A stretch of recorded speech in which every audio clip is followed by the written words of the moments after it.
Hey everybody, and thanks for clicking on this video and checking out my channel, and join me for another Star Wars review. Leading up to Rise of Skywalker coming out next month, we are looking back at the Skywalker saga, starting with the prequel trilogy where George Lucas's vision of the Skywalker saga begins. We've already covered and talked about Star Wars Episode 1, The Phantom Menace, so this week we are moving on to Star Wars Episode 2, Attack of the Clones. If you'd like to talk about this movie with me, I welcome you to do so, and I'd love for you to do so. Just comment all your thoughts and opinions down in the comment section below, and let's get a fun conversation going. And with all that out of the way, let's talk about Star Wars Episode 2, Attack of the Clones. So Star Wars Episode 2, Attack of the Clones is once again directed by George Lucas, but he had some help writing the screenplay this time, as it was co-written by George Lucas and Jonathan Hales. So all the flack George Lucas has been getting about the writing and dialogue of this movie, Jonathan Hales might deserve some of it too. But we'll touch upon that a little later. Attack of the Clones brings back Ewan McGregor as ObiWan Kenobi, Natalie Portman as Padme, Samuel L. Jackson as Mace Windu, Ian McDiarmid as Supreme Chancellor Palpatine, Frank Oz as the voice of Yoda, and introduces both Hayden Christensen as his debut as Anakin Skywalker,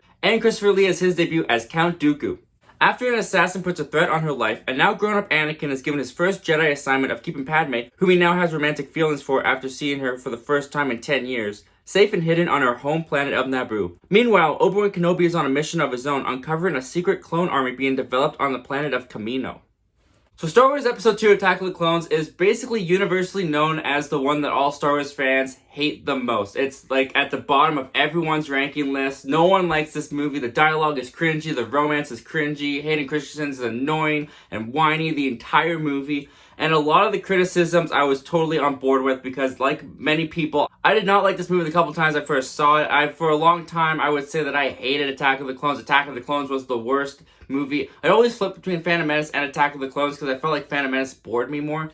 But after rewatching Attack of the Clones, I was like, okay, is there anything that saves Attack of the Clones from being just a disaster and a horrible Star Wars movie? And to my surprise, I did find things in Attack of the Clones that I looked at in a different angle and in a different light, and I actually got more enjoyment out of Attack of the Clones than I have in previous viewings. So let's talk a little bit about that. First off, the thing that is improved in Attack of the Clones for me that is way better than it was in Phantom Menace is the acting. The acting in The Phantom Menace, as I mentioned before in my Phantom Menace review, is one of my biggest problems with that movie because the characters are just so boring, they talk so stale and static, and they never change their tone or their range. In Attack of the Clones, that problem is actually fixed. Their characters actually emote, they give emotion, they change their range, they feel like characters, they feel like people, they don't feel so robotic as they did in Phantom Menace. I'm actually able to get some kind of connection with these people in Attack of the Clones.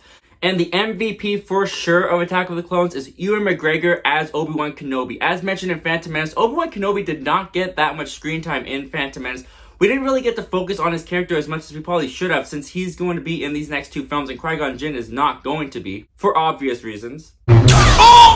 And Attack of the Clones was released 3 years after The Phantom Menace in 2002. And Ewan McGregor in those 3 years has really come into his own Obi-Wan Kenobi. What Ewan McGregor is able to do with the Obi-Wan Kenobi character in Attack of the Clones is actually really quite impressive. Seeing how we didn't get to know the character that much in Phantom Menace, seeing him in Attack of the Clones, and seeing the progression of the character being the stern Jedi Master to Anakin Skywalker while also being kind of a more experienced Jedi as he's going off on his own missions is really cool and it's really fun to see because they're able to make Ewan McGregor look more like Alec Guinness in this movie, and Ewan McGregor is even able to seem more like Alec Guinness from the original Star Wars movie in this movie. You can see where the character is going, and Ewan McGregor does a really good job in Attack of the Clones, making this character feel like a younger Alec Guinness from the original Star Wars movie for the very first time in this prequel trilogy.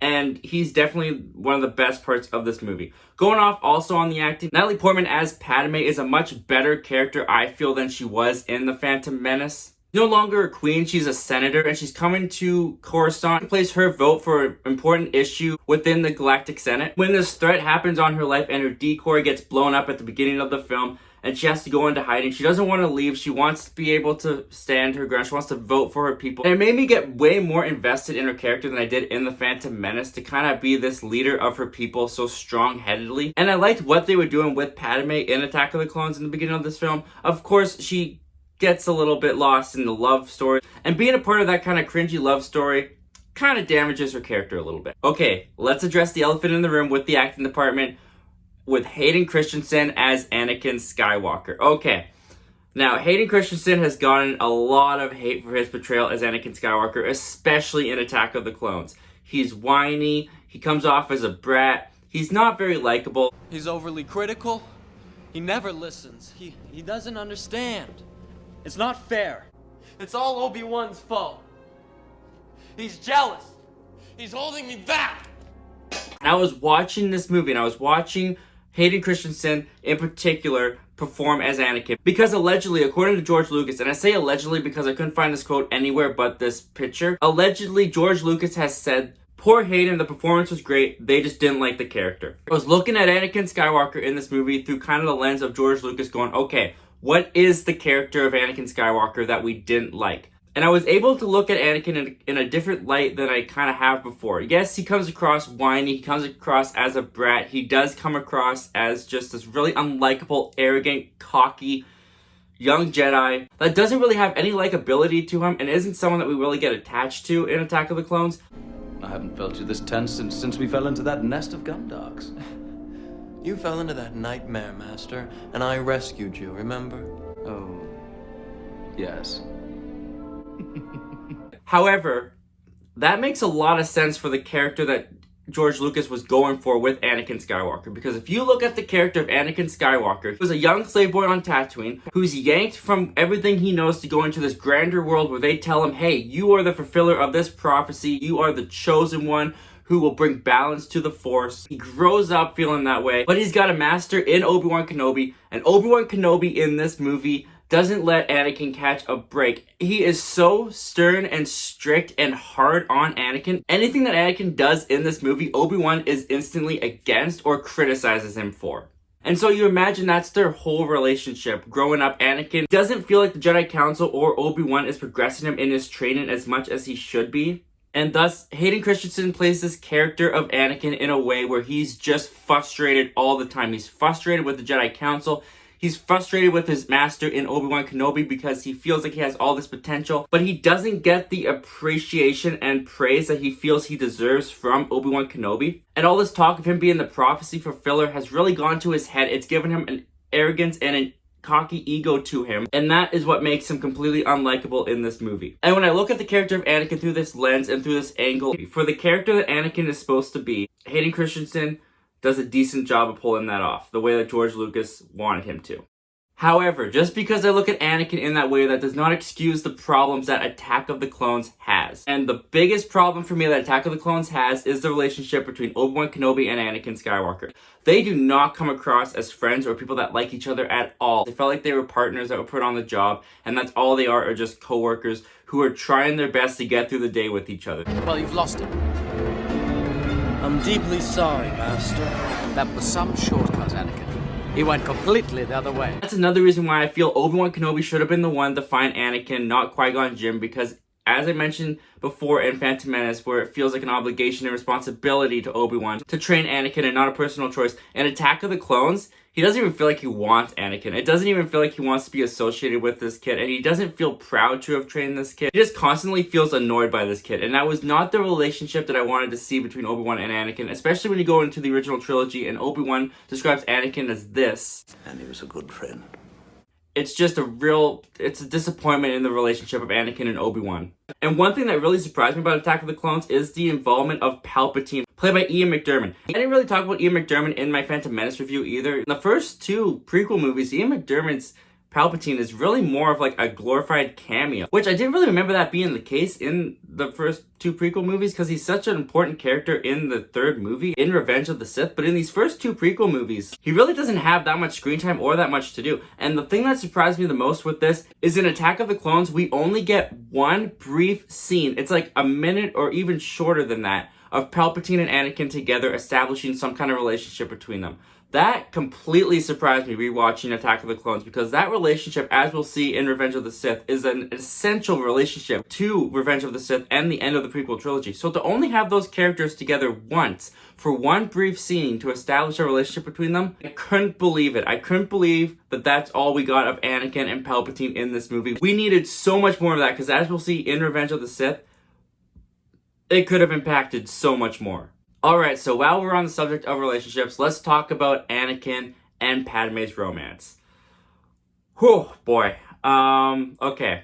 Where do we begin with this? Okay, so going off, looking at the character of Anakin again, I can see where he's coming from, because we learn in this movie that the Jedi, they're kind of more of like a cult than we ever thought they were. They're not allowed to go where they want, they're not allowed to do what they want, and they're not allowed to fall in love or have some kind of romantic relationship or sentimental relationships in general, which, that's a whole other issue. Like, when you look at the original trilogy, being a Jedi was so cool, was such an awesome idea. Then when you look at the prequels, and the way that the Jedi come across, and what you have to be a Jedi, who wants to be a Jedi now? I don't. But regardless, Anakin has grown up in this environment where he's not allowed to fall in love, he's not allowed to have relationships, and when he sees the girl that he has apparently loved since he was 9 years old, 10 years later, and all these romantic feelings that he has been told by the Jedi to suppress, all those suppressed romantic feelings when he sees Padme just come bursting out in these really cringy, unapologetic, confessing his love to Padme throughout this entire movie. Grown more beautiful, I mean. You're exactly the way I remember you in my dreams. Not a day has gone by when I haven't thought of you. I'm in agony. The closer I get to you, the worse it gets. And from that point, I can see what George Lucas was going for with Anakin and Padme's relationship. But even though I will admit, they get a couple of really endearing and kind of cute moments where you can see why Padme may be falling for Anakin. There's that really nice dinner scene on Naboo where they're eating dinner together, although that fruit in no way is real. We'll talk about the effects a little later, but that fruit is so fake. Why couldn't they have just gotten a real pair? Is that really so tricky to do? The scene where they're on the fields of Naboo is also one that I kind of enjoy watching, because you get to see them kind of having this romantic little picnic. They do have a couple cute moments in between where she's like, "You're making fun of me," and he's like, "I'd be too afraid to make fun of a senator." And there's one cool thing in this scene where Anakin kind of gives his ideology of what he thinks of politics and what he thinks the Senate should be, and it kind of aligns with how the Galactic Empire is in the original trilogy. We need a system where the politicians sit down and discuss the problem. Agree what's in the best interest of all the people, and then do it. The trouble is that people don't always agree. Well, then they should be made to. Sounds an awful lot like a dictatorship to me. Well, if it works. It's a nice little foreshadow of what's to come. But even with these couple of cute scenes, the relationship between Anakin and Padme doesn't work for one simple reason. Padme, for the majority of Anakin's pursuing of her, comes across as completely uncomfortable around him, and she does not perceive the same kind of feelings that Anakin has for her throughout most of this movie. Even for the first time where they see each other for the first time and he accidentally lets out a cringy confession of his attraction to her, she plays it off as kind of like, And he'll always be that little boy I knew on Tatooine. And so even when Padme and Anakin are having these cute kind of romantic scenes together, I don't buy the fact that she's actually fallen for this guy, because as she said, she'll always see him as that little kid. And so to have her like fall in love with Anakin, it doesn't feel believable to me. So yeah, I definitely have a lot of problems with character interactions and relationships that are done in this movie, but there are a couple things in Attack of the Clones that I actually really enjoyed watching back again. When Anakin goes back to Tatooine and finds out that his mother's been sold to some new slave owners, and we get to visit Luke's future home on Tatooine with Aunt Beru and Uncle Owen, that's really cool. I like seeing that set. I like being back in that environment and in that place on Tatooine. And Anakin going out to find his mother who's been captured by the Tusken Raiders, and eventually having her die in his arms, he can't save her, is not only a pretty heartbreaking scene when you remember that he promised as a kid to come back and save her from slavery, and he never got the chance to do that, and she dies in his arms as he's now this Jedi Knight who has all this power yet couldn't do anything. It is a great way of setting up Anakin's fear of death of people that he loves. That is a big part of episode 3, but it's also a really great scene that shows how the anger in Anakin can just completely consume him. When she dies in his arms and John Williams changes that music cue and it gets more sinister and full of rage, and he just takes it out on Tusken Raiders. The concept of that I love. I love that concept. The execution of that, however, it's cut way too short. It's not shown enough, and it's just, I wanted to see more of that. I wish they had more. And of course it leads to Anakin's rant about the Tusken Raiders and how They're like animals, and I slaughtered them like animals. I hate them. yeah, the acting isn't great, but I still like the concept of what they were going for. And Anakin and Padme get the message from ObiWan Kenobi, who has been on his own little side mission of discovering this clone army on the planet of Kamino. And let's talk a little bit about Obi-Wan's side mission. Because while I feel it was a mistake to separate Anakin and Obi-Wan in this movie for the majority of the runtime, we really should have gotten more of a connection between these two. We really should have gotten more attached to them as friends. The side mission of Obi-Wan uncovering this clone army on Kamino actually isn't that bad. It's kind of enjoyable to have Ewan McGregor have his own kind of solo segment. And we get some cool stuff within that side plot, like Jango Fett and the fight between Obi-Wan and Jango Fett I think is enjoyable. Going through the asteroid field as he's pursuing Jango Fett. We get a pretty fun kind of space chase battle between Jango Fett and ObiWan Kenobi in the asteroid field, and he shoots out those pellets and they have that awesome sound effect where it's like silent and it just goes boom. The stuff with Obi-Wan Kenobi and uncovering the clone army on Kamino, I actually do find enjoyment in. And of course, it all leads to all of our characters ending up on the planet of Geonosis, where they're captured by Count Dooku, played by Christopher Lee, who comes in like an hour into the movie. He makes no impact really at all. Regardless, all our characters end up on Geonosis, and we get probably the scene that could have been cut the most from this movie. This movie at the time was the longest Star Wars movie. It's 2 hours and 22 minutes. And when Anakin and Padme get to Geonosis, they end up in this Droid Factory. Now, the rumor is that George Lucas wrote this scene on the way to the shoot, that this was a last-minute addition, and it completely feels that way. This segment in the Droid Factory does not feel like it adds any importance to the movie. It's just really a big CGI fest. It's one long CGI cutscene of C-3PO and R2-D2 flailing around as Anakin's rolling around hitting these droids, and Padme's stuck in a barrel somewhere, and it's like supposed to be this intense moment, but you never feel the intensity of the scene. And by the end of it, they just get captured by Count Dooku's people anyways, so they could have had them arrive to Geonosis and just get captured right away. This whole Droid Factory scene doesn't do anything for the story, and it completely could have been cut out of the movie. But regardless, we get them captured on Geonosis, and we get a pretty funny line from Obi-Wan Kenobi. I was beginning to wonder if you'd got my message. I retransmitted it just as you had requested, Master. Then we decided to come and rescue you. Good job. It's actually pretty sarcastic throughout this entire movie, and it's kind of nice to see some wit and humor being injected into this movie, because there was none of it in Phantom Menace. And there's a couple of moments in Attack of the Clones where it does work for me. You want to buy some death sticks? You don't want to sell me death sticks. I don't want to sell you death sticks. You want to go home and rethink your life. I want to go home and rethink my life. And then, of course, we get the best moment in this entire movie, and that is the Jedi Raid on Geonosis. Seeing all of the Jedi come out and just kick butt on the battlefield against all these droids and these monster creatures. Mace Windu finally jumps off the Jedi Council seat, and Samuel Jackson's able to pull out his purple lightsaber and cut down some fools. It's a lot of fun. I really enjoyed watching this Jedi Raid and attack scene on Geonosis. I thought it held up really well, and it actually, I enjoyed watching the sequence. I thought it was a lot of fun. But of course, by the end of the movie, we get the lightsaber fight between Anakin, Obi-Wan Kenobi, and Count Dooku. And it is the worst lightsaber fight in the entire saga. It's just a flashy show, but it doesn't feel very well choreographed. It doesn't feel well shot. It feels like they're trying to hide Christopher Lee's stunt double throughout this entire fight, and it makes the editing of the scene feel so choppy, and the scene just does not flow seamlessly as a fight. It's the choppiest and worst fight in the entire Star Wars saga. But I do like that Anakin's arrogance of going after Count Dooku without Obi-Wan's help gets his arm cut off, and thus the first piece of Vader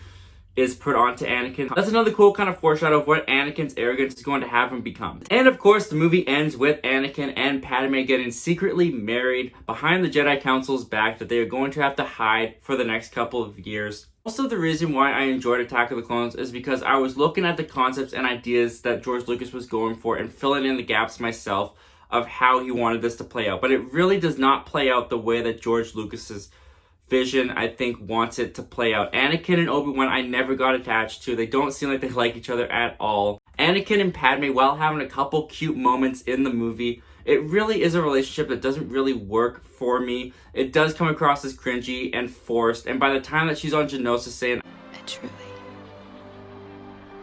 deeply love you, I don't buy it whatsoever. Although it is cool that Natalie Portman gets in on the action in this one, because it's the last time that she will in the entire trilogy. And while I do enjoy the lightsaber fight on Geonosis and seeing ObiWan Kenobi on his own little side mission uncovering the clone army, this movie's CGI does not hold up at all. This is the worst looking prequel visual effects wise because the whole movie looks like it's done in a computer. Yoda looks like he's from a PS2 cutscene. When they go to Naboo and they go to Tatooine and it's physical sets, it doesn't, like, obviously it doesn't look that bad. And when Anakin is sitting where Luke will eventually sit is really kind of cool to see. But Attack of the Clones really fails in setting up its character relationships, especially between Anakin and Palpatine. I can't believe that they only got one scene together because, as we'll see in episode 3, that's an important relationship to establish, and they really dropped the ball on that relationship in episode 2. The concepts are there, but the execution is so poor. Attack of the Clones is just filled with ideas that have potential, but they never hit it. And it's a very frustrating experience to watch in that regard. But while I watched it looking at those ideas and what they were going for, I did find enjoyment in Attack of the Clones. I actually didn't hate it as much as I have in the past. I don't think the execution of it was good, but I think the ideas and the concepts within it were. When I really dig in and look for those concepts and ideas, I can actually enjoy this movie. So yeah, Attack of the Clones is not a great movie or a good movie by any sense of the word. But there are things in Attack of the Clones that I like, and that when I look for, I can find enjoyment with the movie. Anyway, guys, those are all my thoughts and opinions on Star Wars Episode 2, Attack of the Clones. But what did you think about Star Wars Episode 2, Attack of the Clones? Do you hate it? Do you despise it like so many Star Wars fans? Or are you like me and you can look at the ideas and the concepts, and while the execution is very poor, there is enjoyment to be found in Star Wars Attack of the Clones? Comment down below, let me know. I want to hear all your thoughts and opinions about this movie. And guys, as always, and once again, thank you so much for clicking on this video and checking out my channel. Join me again next week as we complete the prequel trilogy and talk about Star Wars Episode 3, Revenge of the Sith. Until then, guys, my name's Zachary Milne. Thank you for talking movies with me, and hope you have yourself a great day.